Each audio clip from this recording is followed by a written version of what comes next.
Bwana awe nanyi. Somo la Injili takatifu ilivyoandikwa na Mathayo.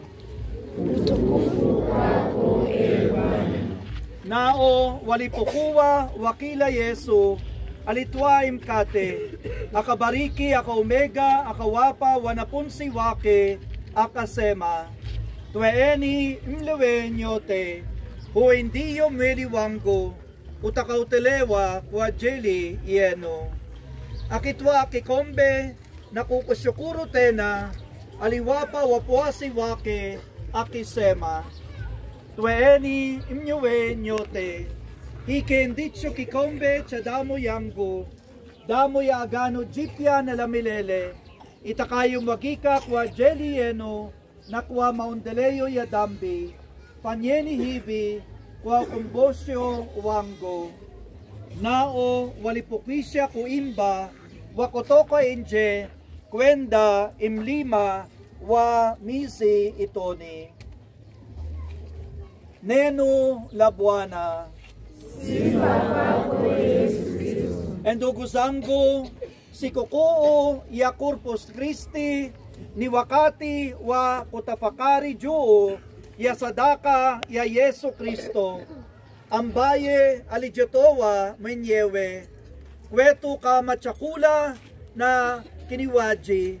Tunakumbuka mwili na damu yake ambayo ni ishara ya agano jipya kati yetu na Mungu. Katika kuadhimisha hii sikukuu, tunakiri uwepo wake halisi katika sakramenti ya Ekaristi.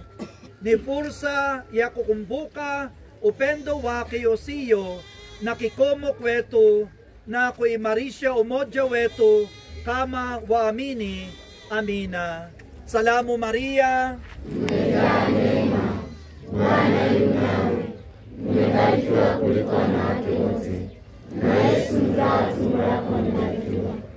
Maria mtakatifu, mama wa Mungu, sasa na saa ya kufa kwetu. Salamu Maria, Yesu Baba na Mwana na Roho Mtakatifu, Kama mwanzo na sasa na siku zote na milele. Amina.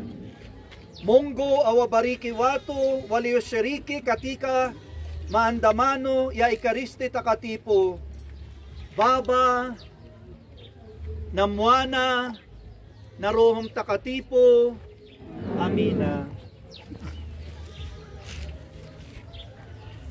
Twendeni tukaendelee na maandamo yetu kurudi kanisani.